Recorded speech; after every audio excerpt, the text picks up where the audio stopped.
गोवा भारत के दक्षिण पश्चिमी इलाके में बसा एक छोटा सा हरा भरा खूबसूरत प्रदेश।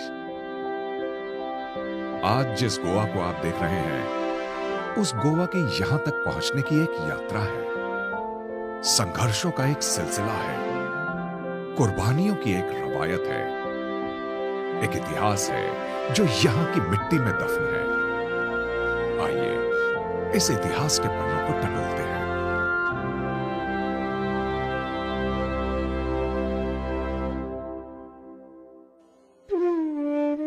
उपलब्ध इतिहास के आधार पर पता चलता है कि गोवा में कोंकण मौर्य वंश का शासन था।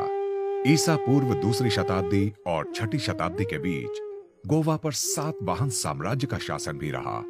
उसके बाद भोज वंश का शासन रहा, जिनकी राजधानी दक्षिणी गोवा की कुशावती नदी के किनारे चंद्रपुर थी, जिसे हम आज चांदौर के नाम से जानते हैं। उसके बाद बादामी चालुक्य का शासन रहा, जिन्होंने 578 ईस्वी से लेकर 753 ईस्वी तक राज किया। उसके बाद शिलाहार के राजाओं ने यहां शासन किया। इसके बाद 11वीं शताब्दी की शुरुआत से ही गोवा पर कादम्ब शासकों का राज रहा। इस काल को गोवा के इतिहास में स्वर्ण काल की तरह याद किया जाता है। आज चांदौर के पास ऐसे अनेक लोकगीत हैं जो इसकी समृद्धि, सिक्कों, उन्नत व्यापार से लेकर पर्यावरण के विनाश और अभिशाप की कहानियां कहते हैं।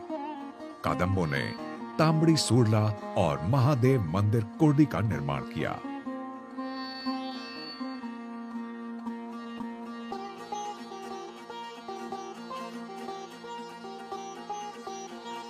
(1370) में विजयनगर ने गोवा पर आधिपत्य स्थापित कर लिया। 1469 तक गोवा विजयनगर का अंग रहा। दक्कन की बहमनी सल्तनत ने 1478 में आक्रमण किया और गोवा पर अपना राज कायम कर लिया। उन्होंने मांडवी नदी के किनारे इला को अपनी राजधानी बनाया, जिसे हम आज ओल्ड गोवा के नाम से जानते हैं। इसी तरह आदिल शाह ने 1498 में बीजापुर पर आक्रमण किया और बहमनी सल्तनत को अपने अधीन कर लिया। फिर आया सन 1510, जब रीस मागोस में सैनिक टुकड़ियों के साथ पुर्तगाली जहाज गोवा पहुंचे। कमांडर अल्फोंसो दी अल्बुकर्क के नेतृत्व में आदिल शाह पर हमला किया गया, जिसमें पुर्तगाली टुकड़ी की हार हुई।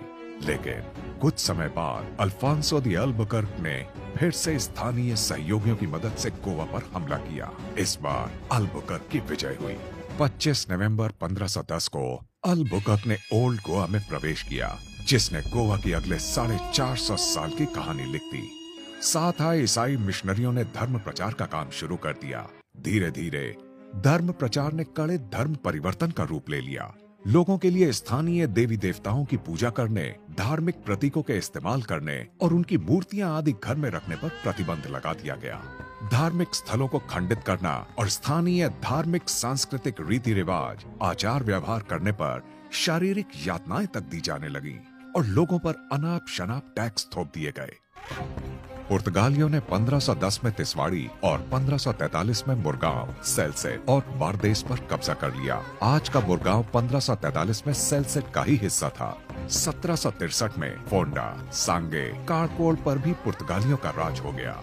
1786 में पेणुडे, सत्तरी और बिचोलिम पर भी कब्जा कर लिया गया। इस तरह 1791 तक पूरे गोवा पर पुर्तगालियों का कब्जा हो गया। ये सिर्फ पराधीनता का ही इतिहास नहीं है, बल्कि शौर्यपूर्ण संघर्ष की भी दास्तान है। पुर्तगालियों के खिलाफ पहला विद्रोह 15 जुलाई 1583 को कोंकली में हुआ, जब धर्म परिवर्तन के लिए आए 5 पादरियों पर स्थानीय लोगों ने योजनाबद्ध तरीके से हमला किया और उनकी हत्या कर दी। बदले की कार्रवाई में पुर्तगालियों ने चालाकी से 15 ग्रामीणों को बातचीत के बहाने बुलाया और घेर कर धोखे से उनकी हत्या कर दी। इस घटना से पूरे इलाके में रोष फैल गया। 1664 में छत्रपति शिवाजी महाराज ने आदिल शाह पर आक्रमण किया। शिवाजी महाराज ने पेड़ने, बिचोलेम और सत्तरी को अपने स्वराज का हिस्सा बना लिया। उन्होंने पुर्तगालियों द्वारा खंडित किए गए सप्तकोटेश्वर मंदिर का नार्वे गांव में पुनर्निर्माण कराया। शिवाजी महाराज ने साल नदी के किनारे बेतुल किले का भी निर्माण कराया। 1683 में संभाजी महाराज ने पुर्तगालियों पर हमला किया और पुर्तगालियों में खलबली पैदा कर दी। संभाजी महाराज ने कई किलों पर कब्जा कर लिया। उन्होंने मर्दनगढ़ किले का निर्माण कराया। 1788 में पिंटो विद्रोह हुआ। वितोरिनो फारिया और जोस गोंजाल्वेज ने जिसका नेतृत्व किया। पुर्तगालियों ने इस विद्रोह को कुचल दिया। 13 दिसंबर 1788 को 47 नेताओं को गिरफ्तार कर लिया गया, जिनमें से कई को फांसी और देश निकाला दिया गया। 1755 से लेकर 1912 तक राणे समुदाय ने गुरिल्ला युद्ध के जरिए पुर्तगालियों को नाको चने चबा दिए, लेकिन शासकों ने हर संघर्ष को बर्बर तरीके से कुचला दिया। पहाड़ी इलाकों और अंदरूनी जगहों में बंदूक, तलवार आदि स्थानीय हथियारों के साथ तकरीबन 150 साल तक गुरिल्ला लड़ाई चलती रही। दीपाजी राणे ने नानुस किले को अपने सशस्त्र संघर्ष का केंद्र बनाया था। 1926 में तरिस्ताव द ब्रगांजा कुना भारत लौटे और उन्होंने अपने 5 साथियों के साथ मिलकर 1928 में गोवा कांग्रेस कमेटी का गठन किया, जिसने गोवा की आजादी के लिए सत्याग्रह और अहिंसा को अपना औजार बनाया। 1946 में टीबी कुना को गिरफ्तार कर जेल में डाल दिया गया। 1930 में पुर्तगाल में कॉलोनियल एक्ट पास किया गया, जिसके अनुसार पुर्तगाल के किसी भी उपनिवेश में रैली, मीटिंग और अन्य कोई सरकार विरोधी सभा और गतिविधि पर प्रतिबंध लगा दिया। 1932 में जब अंतोनियो दी ओलिवेरा सालाजार पुर्तगाल के शासक बने, तब गोवा में दमन अपने इंतहा पर पहुंच गया। भयानक सेंसरशिप थोप दी गई, यहाँ तक कि शादी के कार्ड भी सेंसर किए जाने लगे कि कहीं आजादी का कोई गुप्त संदेश तो नहीं फैलाया जा रहा। शिकंजा बढ़ता जा रहा था तो विरोध भी बढ़ता जा रहा था। 1946 में जब राम मनोहर लोहिया गोवा आए तो उन्होंने देखा कि गोवा के लोग भयानक तानाशाही में जी रहे हैं। राम मनोहर लोहिया ने जूलियाओ मिनेजिस के साथ मिलकर एक सभा करने की योजना बनाई। 18 जून को राम मनोहर लोहिया जैसे ही सभा स्थल पर पहुंचे तो एक पुलिस अफसर ने उनकी तरफ पिस्तौल तान दी और गिरफ्तार करके मडगांव जेल में डाल दिया गया। गोवा की आजादी का आंदोलन अब रफ्तार पकड़ चुका था।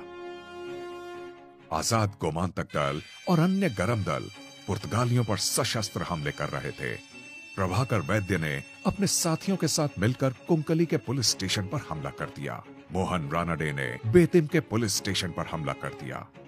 असनोरा पुलिस स्टेशन पर हमले के दौरान 26 वर्षीय बाला राय मापारी को पुर्तगालियों ने गिरफ्तार कर लिया। उनसे खुफिया सूचनाएं निकलवाने के लिए जेल में भयानक अत्याचार किया गया, लेकिन उन्होंने मुंह नहीं खोला। गहरी चोटों के फलस्वरूप 15 फरवरी 1955 को उनकी मौत हो गई। पुर्तगालियों ने स्वतंत्रता सेनानियों को पकड़कर अंधेरी काल कोठरियों में डालना शुरू कर दिया। इन राजनैतिक कैदियों को अगोड़ा फोर्ट से लेकर अंगोला और अन्य पुर्तगाली उपनिवेशों में कैद किया गया। बहुत सारे सेनानी इन काल कोठरियों से कभी वापस लौटकर अपने घर नहीं आए।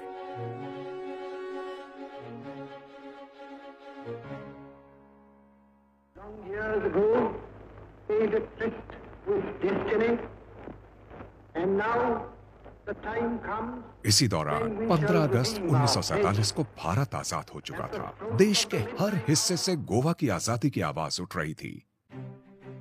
15 अगस्त 1954 को अल्फ्रेड अफोंसे के नेतृत्व में तेरेखोल किले पर सत्याग्रह हुआ और पूरे दिन किले पर तिरंगा लहराता रहा।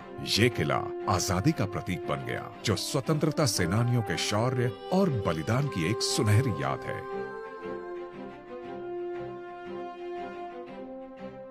1955 में देश के बाकी राज्यों में भी गोवा की आजादी की मांग जोर पकड़ती जा रही थी।